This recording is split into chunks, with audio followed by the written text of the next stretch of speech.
Tapi tidak menutup kemungkinan kalau seandainya dash-nya udah dikeluarkan. Pengguna Eve tuh pinter banget rata-rata. Abis dash-nya dilakukan, baru dibuka reward manipulation. Jadi dia nunggu. Yes, dia nungguin dash-nya dilakukan. Dan ini poin terpentingnya adalah bagaimana cara teman-teman dari Bigetron Beta nge-cancel Cloud-nya. Ini Cloud late game, dia muter-muter di depan Eve pasti tutup warung di reward manipulation-nya. Sama ya, tapi untuk di head to head kan antara Battle dan juga Pranata di late game tetap memegang Battle. Walaupun single target, tapi WON nggak bisa menahan pasifnya dari seorang Kari. Itu dia masalahnya. Sedangkan Blazing Duet bisa nahan dari seorang Kari, Cloud-nya itu sendiri. Jadi gini, Wind of Nature, Blazing Duet nggak masuk. Pasifnya Kari masuk. Itu masuk. Karena true damage. Jadi menurut Devin, kira-kira gimana nih, Ben? Wah, ini bakal jadi fight yang benar-benar lama. Kita ngelihat adanya pick of potential pastinya dengan ngebawa Chow, tapi di sisi lain juga Masya yang nampaknya akan menjadi roamer benar kali ini. Ini bakal repot juga untuk dihadapin, mau di pick off juga tetap aja Masya ya Masya gitu. Yes, benar banget. Masya ya Masya, apalagi kalau kita ngomongin soal bagaimana tebalnya dia dengan 3 bar HP dan buat sekarang diganggu-ganggu Barbosanya. Bahkan sampai nge-buying time untuk memaksakan retribution sepertinya dari Aether. Oh, retribution is on point. Kali ini nampaknya mendapatkan keuntungan dari Barbosa. Udah memberikan informasi, tapi apakah mau ditabrak? Karena lihat ada Eve di depan sana. Ada Jaskar juga bakal coba untuk masuk lebih dalam lagi. Dan ternyata benar akan ditabrak. Gak peduli apapun terjadi Aether bakal di zoning out. Retribution bakal coba ditahan Jaskar. Sabar sedikit dan Retribution sudah bisa dipastikan.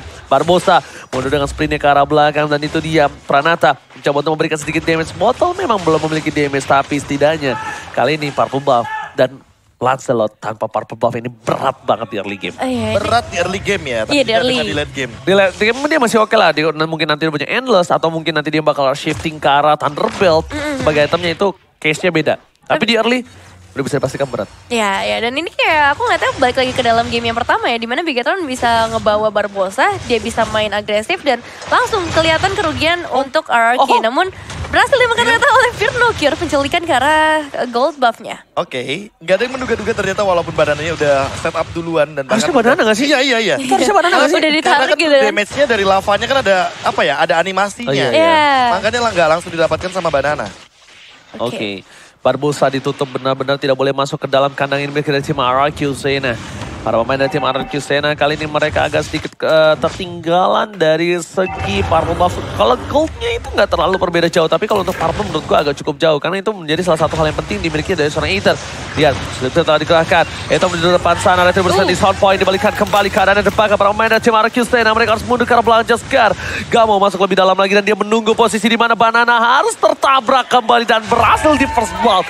Di arah depan, Banana udah benar-benar diikat, ditunggangin, nak-nung. Waduh, langsung digendongin ya dengan grab-grab yang memang dikeluarkan oleh seorang Firnokir. Kali ini ngebuat satu pemain dari RRQ harus hilang dan ini bakal ngasih space tentu saja di area atas, di area mid lane pun bakal demikian. Tapi kita bakal lihat juga dengan perbedaan gold kali ini yang belum signifikan, tapi purple buff di awal balik lagi ini bakal ngebuat dari Bigetron semakin pede pastinya. Dia bisa semakin berani juga, apalagi dengan adanya Barbosa. Kali ini kalau misalnya pengen ngelakuin pick off gak jadi masalah besar buat mereka, tapi dari seorang Boy Chili Boy begitu ternyata langsung masuk ke bagian belakang The Way of Dragon langsung dibuka di sana. Pranata juga akan memberikan beberapa damage-nya kali ini meskipun belum terlalu terasa, tapi dari War Manipulation harusnya masih bisa dia lawan dengan hanya seorang Aether di bagian belakang. Tapi ternyata dengan kehadiran Barbosa ini menjadi hal yang mustahil untuk dilakukan RRQ. Problemnya satu, kenapa Jaskar nggak takut sama seorang Pranata?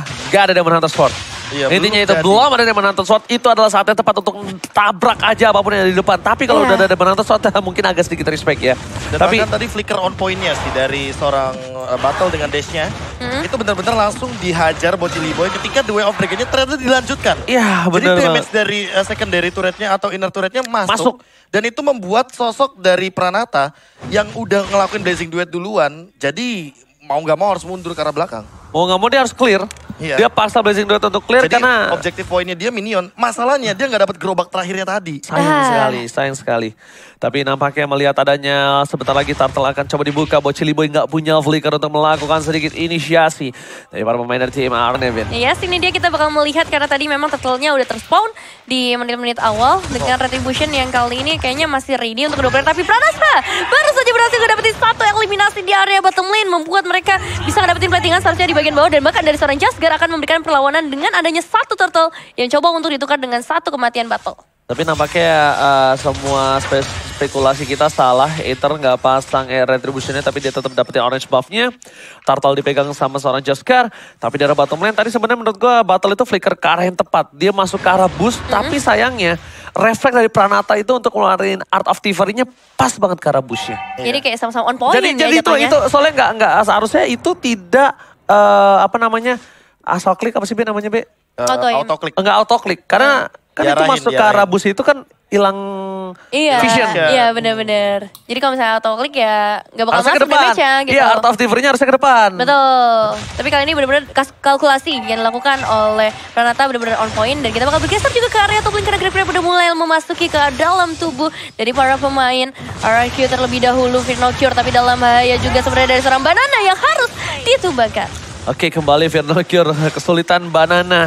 Ini kesulitan bukan karena dia tidak kuat, tapi karena dia tidak bisa pukul lawannya. Karena dia tidak bisa head to head dengan lawannya. Lawannya di atasnya Lawannya di atasnya dia. Jadi itu yang dia tidak bisa lakukan. Kalau dia langsung gunain Vengeance, dia menggunakan Inferno juga mungkin agak sedikit useless nampaknya di sana ya. Gak ada damage yang masuk. Gak ada damage yang masuk, gak bisa untuk baku hantam, gak bisa mainin Molten Side-nya. Jadi bingung juga di sana. Iya, gak bisa main deket-deket, tapi kali ini sama juga dari seorang Pranata kayaknya gak boleh terlalu dekat dengan keberadaan dari seorang Gamora. Kita lihat real world manipulation-nya ternyata udah ngasih impact yang cukup dan bahkan di area orange buff-nya berhasil diamankan oleh seorang Jaskar dengan retribution-nya. Oke, perbandingan satu level sangat berpengaruh dan ditambah di depan sana ada satu buah purple buff yang nampaknya tidak akan dikontes. Blazing 2 telah dikeluarkan, ingat pasif yang dimiliki Kari dan terobaikan Barbosa. Mencoba di duel Dragon cukup baik tapi ternyata di sana dengan all out yang dimiliki dari tim para pemain dari tim RRQ Sena. Mereka berhasil mendapatkan satu Barbosa dan bahkan lihat clap yang dimiliki dari seorang Barbosa nampaknya tidak mau menimbulkan impact yang maksimal ya. Ya, terlalu tipis nampaknya untuk nyawain tersebut. Tapi kali ini Aether berhasil ngedapetin karakter turtle-nya Firnocure lagi-lagi. Akan coba untuk menunggangi tubuh dari seorang Banana. Ditambah lagi ada damage tambahan dari seorang Jaskar. Mungkin bisa saja menemukan satu pemain. Tapi masalah Bocil Boy akan segera mendekat juga. Dan Jaskar tetap mendapatkan eliminasi tersebut. Ditukarkan dengan nyawanya sendiri. Dan masih ada dua pemain juga dari Bigetron yang bakal coba untuk memberikan penyelamatan. Kali ini bakal mundur terlebih dahulu. Sabar dulu. Karena sebenarnya kalau kita ngomongin dari segi objektif turret, Bigetron di area atas tuh mereka tinggal dikit lagi buat dapetin ke arah outer turret ya. Untungnya ada Warlord sih. Untungnya ada Warlord. Damage-nya cukup untuk bisa menumbangkan dari seorang Jaskar.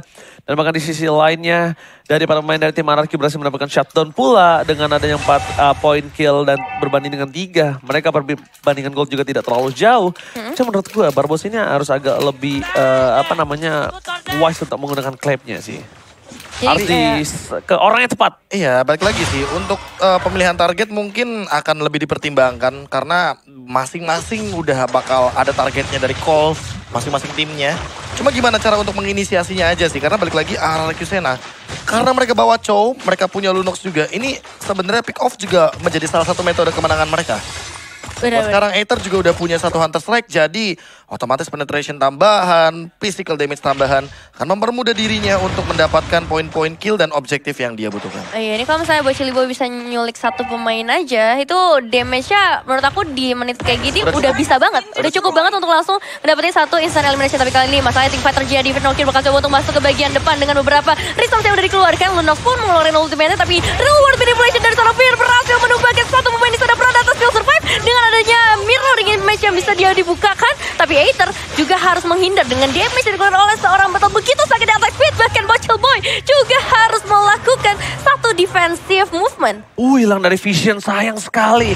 Vision yang lost dimiliki dari seorang Bottle. Nampaknya di sana dia tidak bisa mendapatkan siapapun. Itu semuanya almost. Dan bahkan Barbosa menunjukkan batang hidungnya. Jangan lupa Pranata udah punya Demon Hunter Sword. Damage terlalu sakit. Aether harus mundur. Tidak bisa untuk maju lebih dalam lagi. Dan bahkan dari seorang Barbosa harus respect terhadap seorang Pranata. Itemnya udah pasti bisa menumbangkan seorang Barbosa. Dan bahkan tadi Barbosa sebenarnya udah lumayan tepat dia memaksa. Tapi memang range-nya nggak dapat. Dan ingat Pranata ketika Blazing Duet ada absorb shield damage yang didapatkan dari Blazing Duet. Sehingga itu membuat untuk Pranata sendiri makin sulit untuk ditangkap. Dan buat sekarang dia akan menuju kepada Wind of Nature sepertinya. Menengok dari serangan battle yang makin lebih mematikan nantinya. Duel serangan sudah tidak ada untuk kali ini. Split di depan sana. Dan bahkan Aether mencoba untuk mengadu retribution. Berhasil diamankan Aether, tapi lihat di sisi sebaliknya Pranata Sakaratul Maut. Bocil Boy akan menjadi korban selanjutnya. Banana mencoba untuk menuju ke arah Bottle. Tapi Bottle langsung mundur ke arah belakang. Tapi ini bagus banget. RRQ Sena bisa menetral. RRQ Sena bisa mencuri lot yang dimiliki dari Bigetron tanpa harus kehilangan korban satupun. Iya, bahkan mereka dapetin ngasih satu korban gitu kan ke arah seorang Gamora. Nggak ada defensive high ground yang kali ini dimiliki oleh Bigetron untuk beberapa saat ke depan. Firnocure yang harus berusaha keras buat ngejaga ke arah outer mid turret terlebih dahulu sambil jagain juga di area bottom lane karena Lordnya udah mulai masuk ke area teritori dari Bigetron. Hitungannya kayak apa ya, kalkulasi untuk masuk team fight-nya bagus banget. Haternya udah ngedistract, habis itu distraction kedua datang dari Pranata yang dia menggunakan sprint juga. Jadi buat sekarang karena dia udah punya Wind of Nature, makin sulit untuk ditumbangkan tentunya bagi sosok Cloud yang satu ini. Tapi bahkan dia satu hal ya menurut gue, ketika dia tarik dia tuh nggak greedy gitu loh. Dia nggak masih mau lebih. Emang mereka udah nggak mampu lagi masuk lebih dalam. Rata woy, itu stiker kesukaan gue. Tau gak, PKB marah-marah banget kalau gue pakai stiker itu. Emosi gak sih dengernya kalau digituin? Lama soalnya. Oh lama ya, durasi stikernya. Musuh pasti ke-trigger. Rata woy, dibilang rata soalnya. Rata woy, ada gitu kan ya. Lagi dikeluarin ya sama Bocil Bo. Tapi kali ini kita melihat juga dari seorang Firnocure masih berusaha untuk menghadapi dua pemain sekaligus dengan split-split yang dikeluarkan. Dan kayaknya untuk mid outer turret sejauh ini gak bisa diselamatin lagi dari Bigetron. Oke, masih stiker yang terdengar nampaknya di sana. Tapi ternyata para pemain dari tim RRQ mereka setidaknya dengan ada Lord ini mereka berhasil mendapatkan keuntungan 2000 gold. Barbosa masih mau lebih. Jangan lupa ada Warlock di sana. Mereka masih coba untuk menahan semua permainan dimiliki dari tim Bigetron Beta. Itu tadi kalau masuk ke bus satu orang aja. Itu bisa kemungkinan besar innalillahi. Surprise. Yes, bukan surprise lagi itu. Itu disurprisein namanya. Surprisein lebih tepatnya, benar. Dan kalau misalkan kita ngomongin soal late game item nih yang lebih ready buat Gamora. Kayaknya dia bakal menuju kepada Genius One untuk menambahkan dealing damage-nya. Tapi di satu sisi aku lebih setuju kalau dia bikin Winter. Dikarenakan Pranatanya ini lagi unstoppable banget, lagi unbeatable banget. Dan dia juga udah dekat banget dengan satu item yaitu adalah Malefic Roar. Yes, dan ya ini dia dari RRQ yang langsung aja menuju ke area inner turret dari Bigetron dengan dua pemain yang bakal coba untuk mempertahankan hal tersebut. Tapi dengan turret yang begitu banyak hilang, ini dari Bigetron mau gak mau bakal coba untuk memberikan perlawanan terlebih dahulu Ranger Mas. Oke, bakal coba ditabrak nampaknya ada Barbosa, ada Pasara Klep telah dikeluarkan. Firnocure ragu-ragu, keraguan-raguan yang dikeluarkan malah dibalikan kembali oleh seorang Pranata masuk ke arah depan, blessing duet. Barbosa sekarang tolmotan bahkan Gamora Warlord di depan sana, double kill, looking for triple kill, looking for media kali ini. Lihat para pemain dari tim Bigetron Beta, mereka dengan keraguan-raguan yang mereka miliki bahkan mereka kehilangan 3 playernya. Ya ini dia decision making yang bagus banget dari RRQ ketika mereka coba untuk tarik mundur dulu. Tapi ketika mereka udah ngeliat juga Bigetron udah pengen melakukan hal yang sama, dia langsung balikin semuanya. Apalagi dengan ngebawanya seorang Pranata, range-nya jauh banget. Ragu banget tadi, itu kelihatan banget dia ragu ketika dia keluarin split-split. Terus ketika dia masuk, dia muter balik. Ada komen untuk mundur nampaknya di sana harusnya. Dan ditambah mungkin karena tidak ada battle kali ya. Jadi damage-nya otomatis kurang. Dan malah yang tertangkap ini Gamora.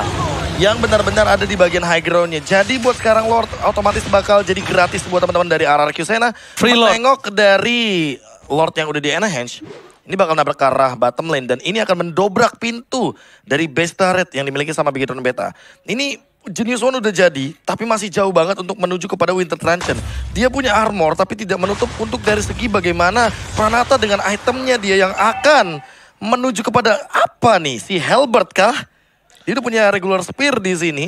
Atau jangan-jangan dia akan menuju kepada Corrosion Sight agar ada 2 slow effect dari Banana, dari Pranata, dan nanti Warlord udah tinggal eksekusi aja deh suka-suka dia. Karena dia juga udah akan menuju kepada Winter terlebih dahulu dengan 2 item yang mematikan seperti ini. Gak usah si Halberd, Corrosion aja. Corrosion aja. 2 slow jadinya. Dia ambil moving speednya. Kalau nggak kalau dia nggak mau Immortal atau nggak dia nggak mau juga Brute Force kalian. Biar tuh Cloud tuh gini, gitu. Bener sih kalau si Halberd kayaknya udah gak terlalu butuh gitu. Damage-nya udah terlalu sakit ya. Masih udah ditanggulangi oleh teman-teman yang ada di garis depan maksud aku. Tapi kali ini lihat Lordnya diselesaikan dengan cukup cepat. Tapi tetap mereka harus kehilangan satu base turret dari bottom lane. One by one situation di arah top lane nampaknya dengan seorang Barbosa ada juga dari seorang Banana. Mencoba dipotong. Lihat cutting assassin dilakukan Barbosa. Where are you going? Nowhere to hide. Gak boleh pulang, mau jadi goyang. Hilang begitu saja Barbosa ditelan oleh permainan tim RRQ Sena. Ya, kayaknya mencoba untuk bisa ngasih space ya buat teman-teman yang nge-clear karena wave ini lagi. Coba untuk mereka bisa reset lagi. Tapi ternyata kali ini berbuah buruk pastinya untuk Bigetron ketika kehilangan Barbosa. Nggak ada lagi badan dalam 20 detik ke depan. Meanwhile, minion wave-nya tuh udah mulai masuk dari RRQ. Oke, di depan sana ada seorang Final Cure. Split telah dikeluarkan, tidak ada yang bisa ditangkap. Dan bakal lihat TMS dari seorang Final Cure. Masih ada flicker kah ke arah belakang berhasil menyelamatkan diri dari seorang Final Cure. Duel of Dragon telah dikeluarkan juga oleh seorang Chili Boy. Tapi nampaknya tidak menimbulkan 1 poin yang maksimal. Mereka harus reset kembali. Bigetron, karena kalau tadi Bigetron berhasil menumbangkan 3 atau 4 orang di sana. Itu berbahaya untuk RRQ, bisa di one strike push di menit yang seperti ini. Masalahnya nggak bisa. Kenapa? Nggak bisa. Karena damage-nya kurang. Dia baru selesai dengan 1 item saja Genius One. Dan ini akan menuju kepada Corrosion Side. Yang dimana ini makin lebih mematikan lagi untuk efek slow tambahannya. Moving speed. Moving speed juga dia udah punya dari Art of Thievery. Attack speednya bakal makin lebih tinggi juga. Dan attack speed adalah senjata dari seorang Cloud. Tinggal bikin Blade Armor sebanyak-banyaknya dari teman-teman Bigetron Beta. Cuma masalah yang kedua, Blade Armornya juga udah bisa ditembus pakai Malefic Roar. Benar. Karena Malefic Roar-nya udah jadi duluan. Dan ditambah dengan ini Warlord bakal menuju ke arah mana nih? Holy Crystal kah? Atau Lightning Truncheon? Karena kalau misalkan Holy Crystal, ini akan menimbulkan damage yang sangat amat mematikan bagi lini depan dari Bigetron Beta. Siapapun itu. Ada Cure, ada Jasgar, ada Barbosa. Tiga-tiganya pasti kena meltdown. Nah ya ini dengernya udah pusing gitu ketika semua damage-nya bisa langsung nge-meltdown. Tapi dari seorang Chili Boy nampaknya udah cukup tertangkap. Bahkan langsung terpecahkan Immortalnya dalam waktu yang sangat amat cepat. Di sisi lain juga, The World Manipulation akan langsung dibuka untuk menyelamatkan seorang battle. Tapi Gamora harus menjadi 1 bonus untuk para pemain dari RRQ. Masih ada 3 pemain, Chili Boy pun masih bisa kembali ke bagian belakang mendapatkan kesempatan yang kedua. Tapi Jasgar, blasting duet dari seorang Pranata gak bisa tertahan lagi. Dan 2 pemain saja terus ditambah lagi. Ada Phantom Execution yang dibuka langsung oleh seorang Ether One Lost Man dari Bigetron. Oh my god, almost wipe out. Lihat RRQ Sena membalikkan keadaan. Pranata fokus karena Benza dan RRQ Sena take the game. 2-1. Oh my god. Di game pertama ditumbangkan, di game kedua membalikan keadaan, dan di game ketiga Pranata is back. Wow, congratulations sekali lagi untuk RRQ Sena. Kali ini mereka benar-benar bangkit sih ya. Game pertama kayaknya cuma jadi pemanasan buat mereka, jadi cek ombak doang buat mereka, dan menghilangkan semua hero-hero powerful dari Bigetron. Cloud jawaban balik lagi, ketika ada Yves ya kan, Yves kan ada di belakang. Jadi